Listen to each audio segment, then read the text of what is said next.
bonsoir à tous. Donc on m'a demandé effectivement de partager un petit peu mon chemin de foi et en particulier sur la présence de Marie dans ma vie. Voilà, c'est Xavier, je viens du Nord, j'ai grandi dans une famille croyante, pratiquante, on va dire classique. Voilà, dans mon adolescence, j'ai eu aussi mes révoltes, un peu mes mauvaises fréquentations. Et puis après ça, j'ai eu la chance de rencontrer, plutôt de participer à un groupe qui animait des messes tous les mois. Et grâce à ça, j'ai pu, on va dire, redécoller un peu dans ma foi. Et on a fait des pèlerinages avec un super prêtre. Bon, bref, voilà, j'étais reparti sur de bonnes rails. Voilà. Et j'arrive sur Paris, je fais mes études. Et puis je termine un pèlerinage à Vézelay. Et là, j'ai un futur ami, qui me propose de partir en pèlerinage de nouveau sur un lieu d'apparition mariale qui s'appelle Medjugorje, que peut-être d'entre vous avez déjà entendu parler.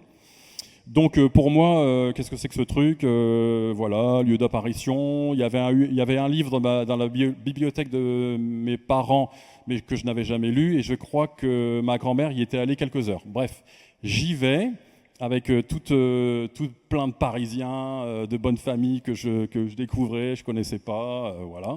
Bon, j'avais quand même la foi, hein, je faisais même des missions avec l'Emmanuel à Notre-Dame de Paris, donc voilà.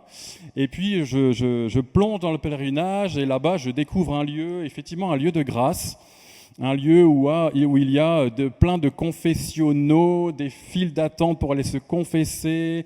Il y avait un programme de la paroisse où on priait le rosaire avant la messe le soir. Il y avait des adorations très profondes le soir. Voilà, et on est un peu coupé du monde, donc on est un peu comme au désert, on est à l'écart de chez soi, donc voilà.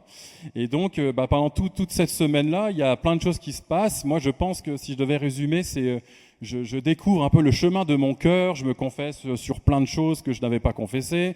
Et là-bas, je ne connaissais pas la Vierge Marie. Pour moi, la Vierge Marie, c'était... ça m'arrivait de dire des « Je vous salue Marie », mais d'une manière très classique, comme tout le monde. Pour moi, le chapelet, c'était pour ma grand-mère, dans un coin un peu vieillot, etc. Donc, il se trouve que là-bas, j'ai vraiment rencontré dans mon cœur Marie, et vivante, voilà, et elle est au ciel, elle est aussi dans mon cœur, et j'ai vraiment fait cette expérience-là. Et vous savez, là-bas, elle donne des messages, encore aujourd'hui, tous les 25 du mois.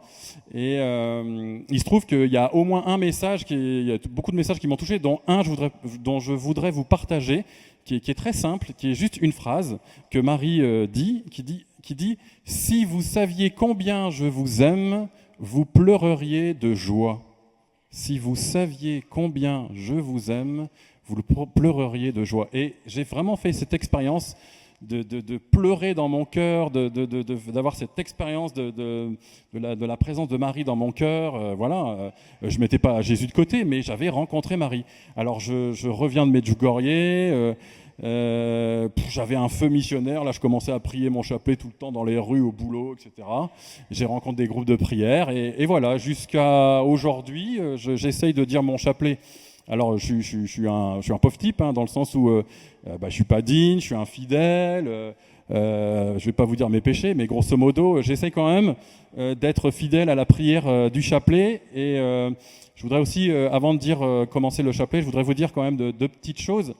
C'est que le chapelet, ça peut paraître répétitif ou un peu rébarbatif, mais le truc, c'est que quand on le fait avec le cœur, parce que à Medjugorje, c'est ce qu'elle dit souvent, Marie, elle dit adorez mon fils avec le cœur, allez vous confesser avec le cœur, participez à la messe avec le cœur, de tout faire avec le cœur, priez aussi le chapelet avec le cœur. Donc le chapelet, souvent, c'est comme ça. Les premiers « Je vous salue Marie », on a un petit peu de mal. Et après, quand on commence à les dire avec le cœur, il y a la grâce qui vient. Et parfois, c'est des grâces sensibles. Donc, on peut vraiment rencontrer Marie dans le chapelet. Et c'est ce que je vous souhaite ce soir.